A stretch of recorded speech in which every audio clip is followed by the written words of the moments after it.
Yeah.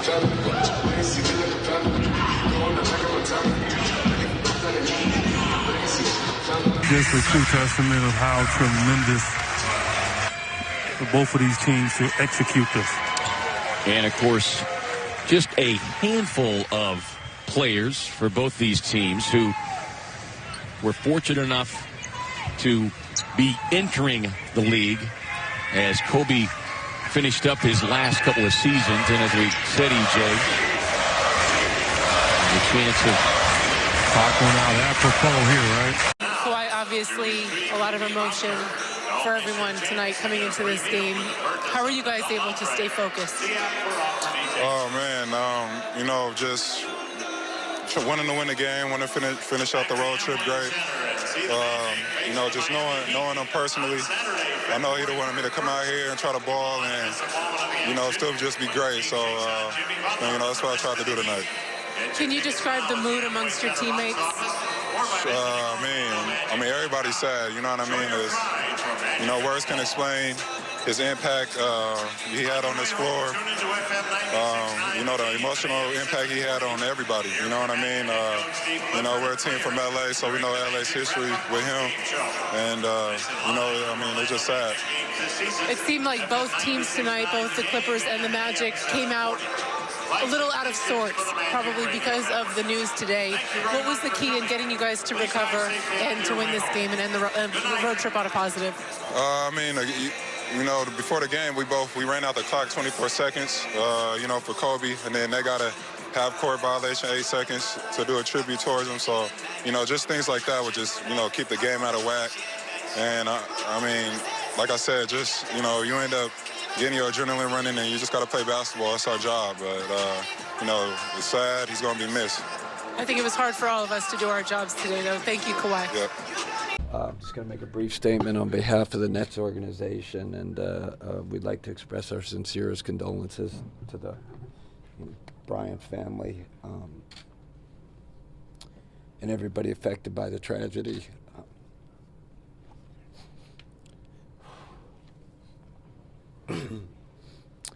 As an organization, we're devastated. Our players are devastated.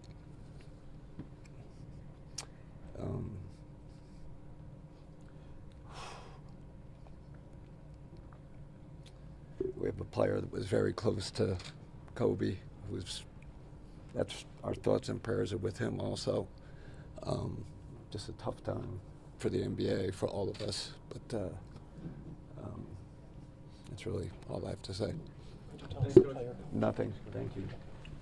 And you got to imagine, you know, how hard it is to do your job at that point, right?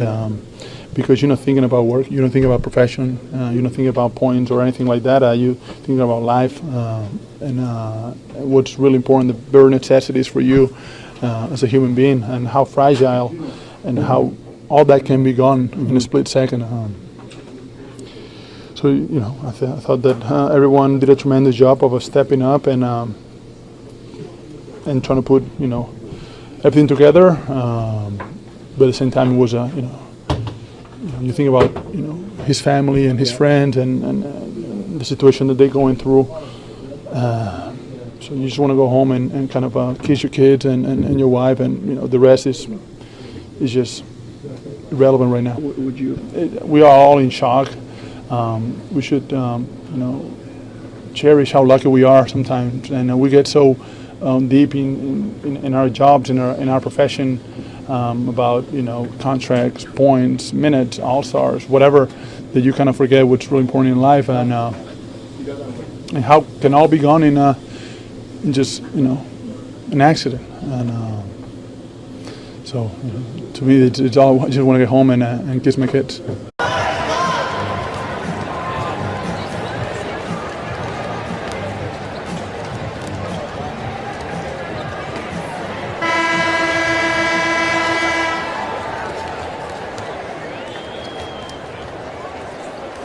it looked like he was the happiest he's ever been after basketball. Him and Gigi's relationship was, I mean, everybody saw it. That's all he posted about. And this was tough. I don't know how we played today.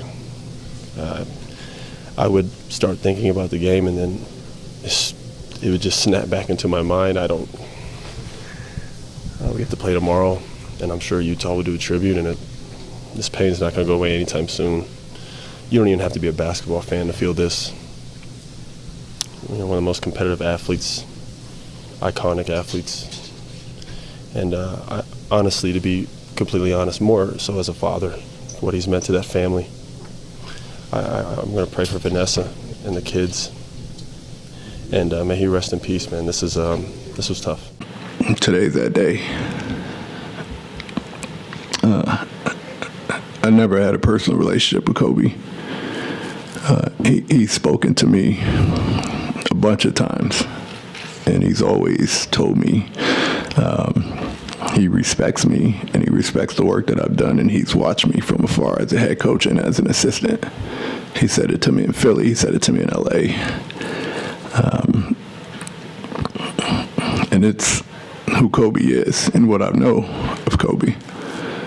What I respect the most, you know, I grew up on the West Coast. I'm a Laker fan as a child, and I've had to denounce being a Laker fan once you get into the profession. But I've always respected his greatness because of his detail and his passion and the intensity of which he plays. But there's nothing more than the respect I have for him as a father. Every image you see of him post-retirement is with his daughters and with his family. Everything you see online, on Twitter, is about positivity. He's encouraging others, retweeting positive comments to others. 7 of 14 from the floor, and the Spartans win, and they hold serve with Illinois atop the mighty Big Ten with a record of 7-2.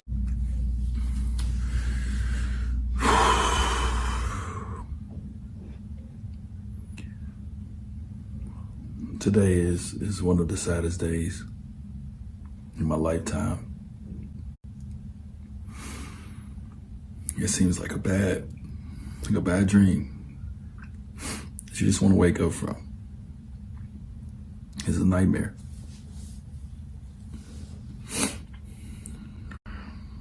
I know we all feel the same way about such a great leader, just a great champion, just a great person. If you got a chance to know Kobe, you got a chance to really know Kobe, ain't nobody better, man. Emotions are all over the place. These are the moments when you ask why. And that's the way I think a lot of us feel here tonight. Just don't feel like broadcasting. I know a lot of the players, don't feel like playing. It's just a sad, sad day. Yeah, you're right, Mike. Like I said, it was like a shot, man, to you. Tyson Chandler played with Kobe. Right? He played. He had a couple of different stints with the Lakers. He's been like that. I don't have a lot to say. Lots of flowers, and obviously the whole league has been reeling. How do you describe kind of? I haven't. Listen.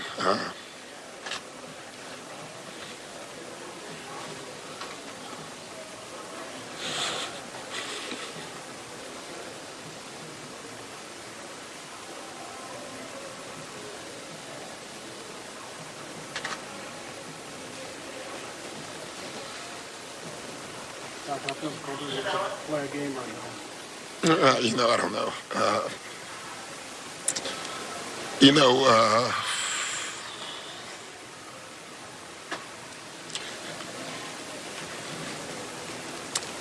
I just don't have a lot to say. The news is just devastating to everybody who knew him, known him a long time. And You know, he means a lot to me, obviously. You know, he was such a great opponent, you know. It's what you want in sports. He had that DNA that very few athletes can ever have. You know, the Tiger Woods and the Michael Jordans. You know, it's funny. I was getting to know him more since he retired. You know, yeah, this is a tough one. I don't.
In his prime, obviously trying to make sense of what has happened. Tim Duncan, who had so many great battles with your Lakers, Brian, in the playoffs. Becky Hammon, Greg Popovich. Just a tough day all around.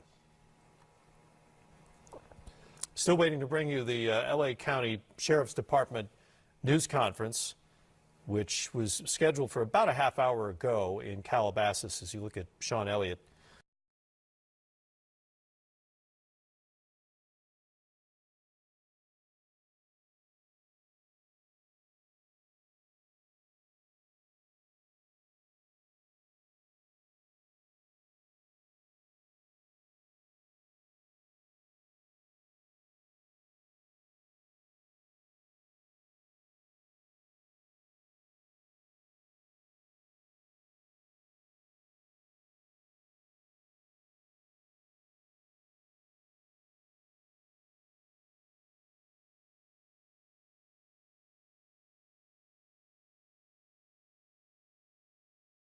With the tragedy of losing Kobe and Gianna Bryant, he was very much a fan of yours. He's talked about it before. What did he mean to you growing up? He meant a lot to me growing up.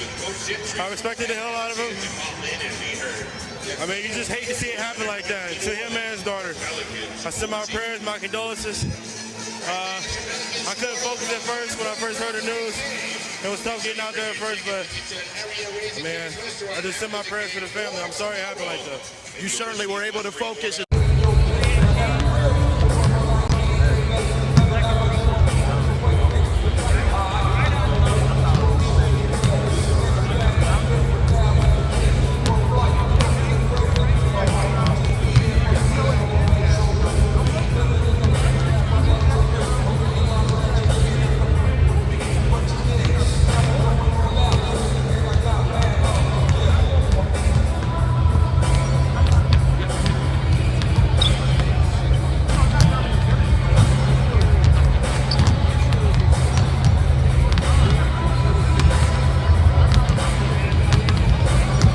Thing I've learned basketball-wise from Kobe, what he meant to the game, the inspiration that he brought to the world.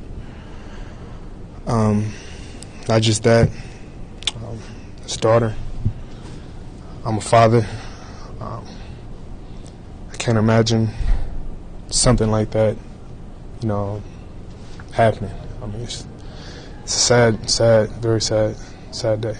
Tomorrow, you even had shoes designed off the influence of Kobe. What did he mean to you personally as a player growing up? Everything. Everything I learned came from Kobe. Everything. Take Kobe away, I wouldn't be here. I wouldn't have love. I wouldn't have the passion, the drive. Everything. Everything.